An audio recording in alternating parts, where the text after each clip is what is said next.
Shalom. Dari studio kantor gereja Masih Advent hari ke-7 dalam program Bertumbuh dalam Kasih-Nya. Saudara-saudara, kita akan mempelajari pelajaran sekolah Sabat, pelajaran yang ke-7 di triwulan yang ke-4 tahun 2023. Sebelum kita mempelajari bersama, mari kita satu di dalam doa. Bapa kekal yang ada di sorga, kebutuhan kami adalah kuasa Roh Kudus. Agar ketika kami membaca, ketika kami mempelajari dan mendengar firman-Mu lewat pelajaran sekolah Sabat, di pelajaran yang ke-7 ini kami boleh mengerti dan kami boleh aplikasikan di dalam kehidupan kami.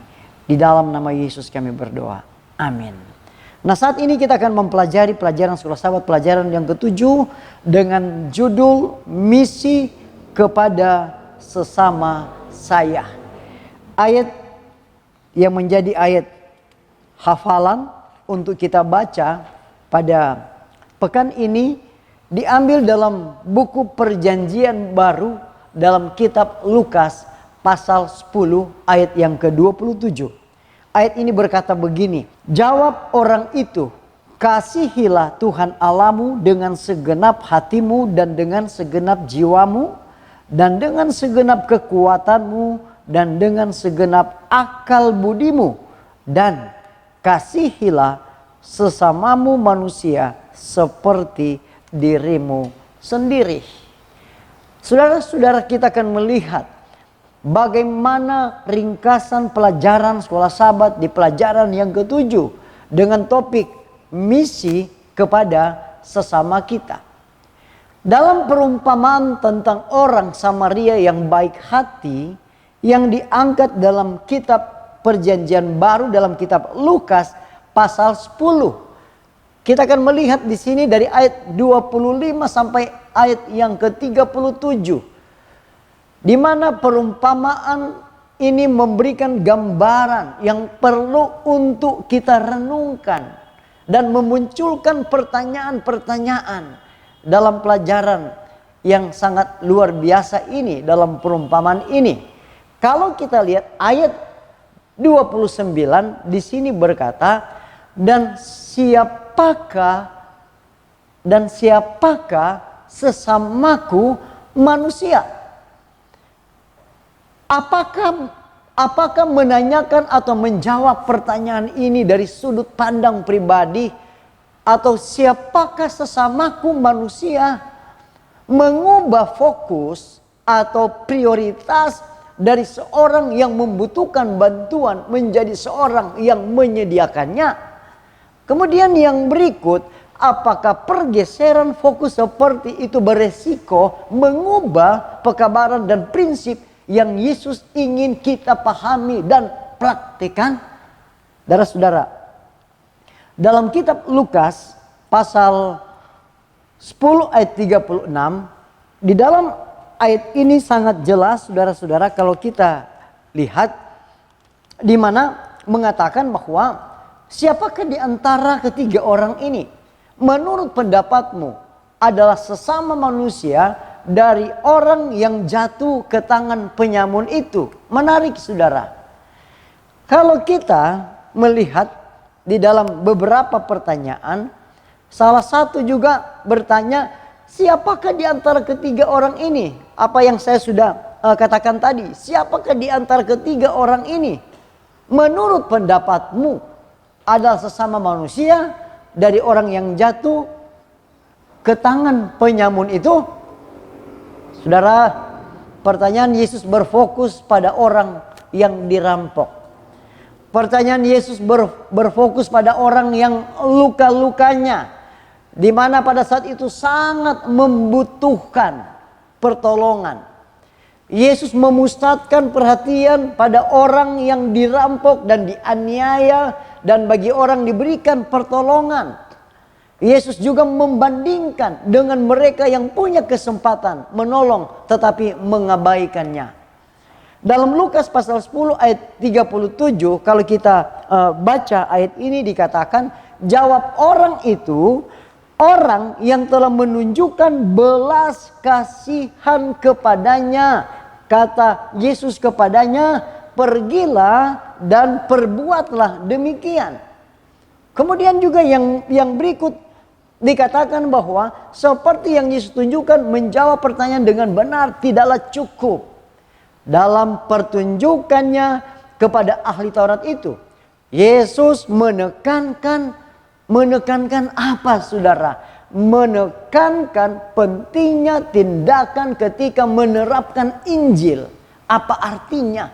Artinya kita harus menjadi tangan dan kaki tubuh Kristus dalam hal ini. Saudara-saudara, poin yang menarik dikatakan kasihilah sesamamu manusia seperti dirimu sendiri. Ada beberapa poin dikatakan. Saat kita menjadi bagian dari umat Allah, kita akan melihat masalah dari setiap anggotanya. Pasti. Kemudian, yang kedua, kita dapat berharap bahwa saat kita menderita bersama umat Allah, kita harus memenuhi kebutuhan mereka. Ketiga, banyak masyarakat yang menderita dan membutuhkan bantuan. Nah, kalau begitu, bisakah kita mencari tahu siapa yang membutuhkan bantuan kita sebagai sesama?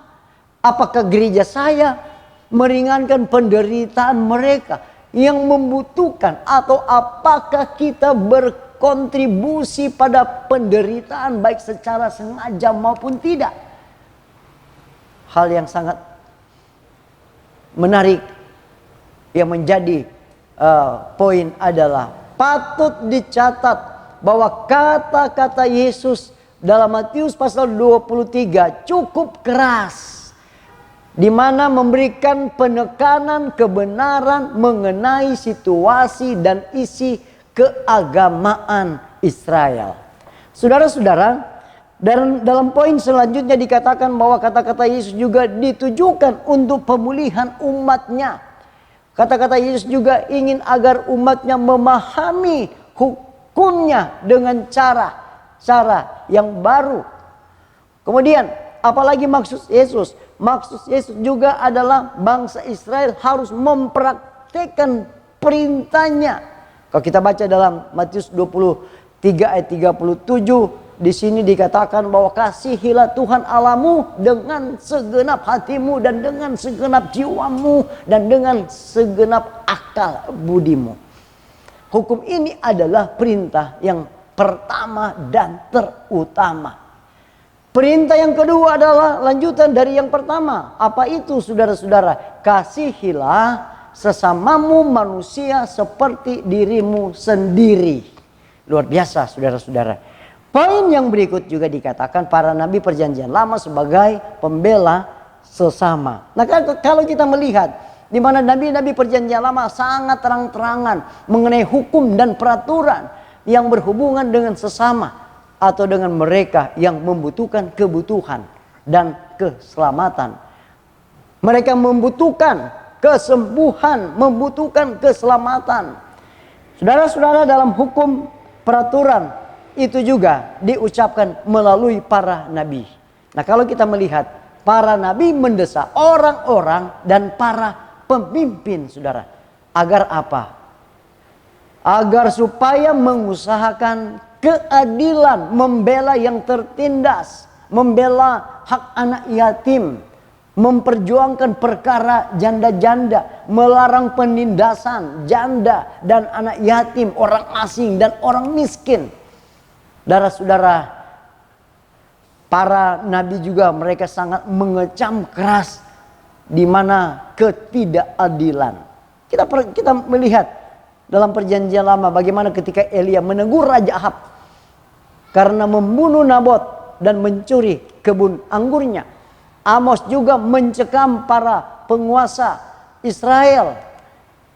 Dan ada banyak hal yang ada dalam perjanjian lama. Bagaimana nabi-nabi ini mengecam, menegur dengan keras. Nah, kita melihat bahwa struktur dan masyarakat Israel, bagaimana itu, saudara-saudara? Ibadah dan ketaatan kepada Allah berhubungan langsung dengan keadilan dan kedermawanan. Kedua, itu pertama. Yang kedua adalah hal ini berjalan beriringan, sama seperti keadilan dan belas kasihan kepada sesama terkait dengan berjalan bersama Tuhan dengan rendah hati.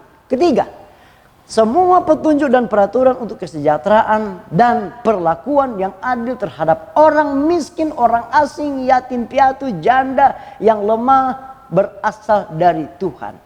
Keempat, Dia yang merawat anak-anaknya dan menunjukkan kasih sayang dan belas kasihan kepada siapapun yang membutuhkannya. Saudara-saudara, sering kali sebuah pertanyaan diajukan. Bagaimana sesama saya yang seringkali adalah orang miskin, tunawisma, pengangguran dapat ditolong untuk mendapatkan berkat-berkat pemeliharaan Allah dan menjalani kehidupan yang Yesus inginkan untuk manusia jalani. Berikut ini saudara-saudara, kita bisa melihat bagaimana pernyataan pena inspirasi menjelaskan pokok permasalahan. Kita melihat dikatakan di dalam satu inspirasi di sini dijelaskan bahwa karena dunia meninggalkan rencana itu, maka sebagian besar dari kemiskinan dan keadaan yang menyedihkan terjadi dewasa ini. Dalam buku Hidup yang Terbaik halaman 163-164. Ada rencana Allah agar kaya dan yang miskin terikat erat oleh ikatan rasa simpati dan suka menolong. Dalam buku yang sama halaman 170. Saudara-saudara, pekabaran Perjanjian Lama adalah panggilan untuk gaya hidup etis yang dicontohkan dalam apa yang telah Allah lakukan bagi kita di dalam Kristus. Itu berkaitan dengan mengikuti prinsip-prinsip Allah melalui menjalani kehidupan bersaksi, menolong, mengasihi sesama dan mereka yang membutuhkan seperti diri Anda sendiri.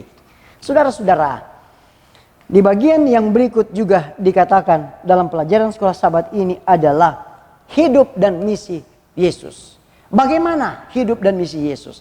Pelayanan kasih yang diwujudkan dalam kehidupan dan pelayanan dari Yesus. Yesus atau Immanuel tinggal di antara para pria dan wanita, kemudian memulihkan, menyelamatkan, menyembuhkan, mengampuni dengan rasa cinta yang bahkan lebih kuat. Yesus rela memberikan hidupnya, rela mati di kayu salib. Saudara-saudara, ini adalah hal yang sangat luar biasa dalam pelajaran sekolah Sabat ini. Di bagian yang terakhir dikatakan bahwa Rasul Paulus mendorong misi kepada sesama dengan mendesak anggota gereja untuk berbuat baik kepada semua orang, terutama kepada mereka yang termasuk dalam keluarga orang percaya. Saudara-saudara boleh baca dalam Galati pasal 6 ayat yang ke-10. Dan juga apa saudara-saudara? Rasul Paulus juga memiliki pandangan yang lebih luas tentang misi kasih kepada sesama. Jika seterumu lapar, berilah dia makan. Jika ia haus, berilah dia minum. Dengan berbuat demikian, kamu menumpukan bara api di atas kepalanya. Itu terdapat dalam Roma pasal 12 ayat yang ke-10. Saudara-saudara, ada begitu banyak orang-orang. Ada begitu banyak orang yang ada di sekitar kita, di mana mereka membutuhkan pertolongan, membutuhkan perhatian lewat sentuhan kasih kepada mereka. Nah, oleh sebab itu Saudara-saudara, pelajaran Sekolah Sabat di pelajaran yang ke-7 adalah misi kepada sesama saya, kepada Anda, kepada kita semua, adalah tanggung jawab yang mulia yang Tuhan percayakan untuk kita lakukan. Kiranya Tuhan akan menyertai kita, Tuhan akan memampukan kita lewat kuasa Roh Kudus untuk kita alami di dalam kehidupan kita. Kita akan tutup pelajaran Sekolah Sabat. Mari kita satu di dalam doa. Bapa di sorga, kami bersyukur dan berterima kasih lewat pelajaran yang indah, pelajaran yang ke-7, pelajaran Sekolah Sabat di triwulan yang ke-4 ini di tahun 2023. Boleh memberikan inspirasi yang sangat luar biasa, dan biarlah kuasa Roh Kudus akan memeteraikannya dalam hati dan pikiran kita, memampukan kami semua untuk kami alami di dalam kehidupan kami. Terima kasih Tuhan, inilah doa kami. Di dalam nama Yesus kami berdoa dan mengucap syukur. Amin.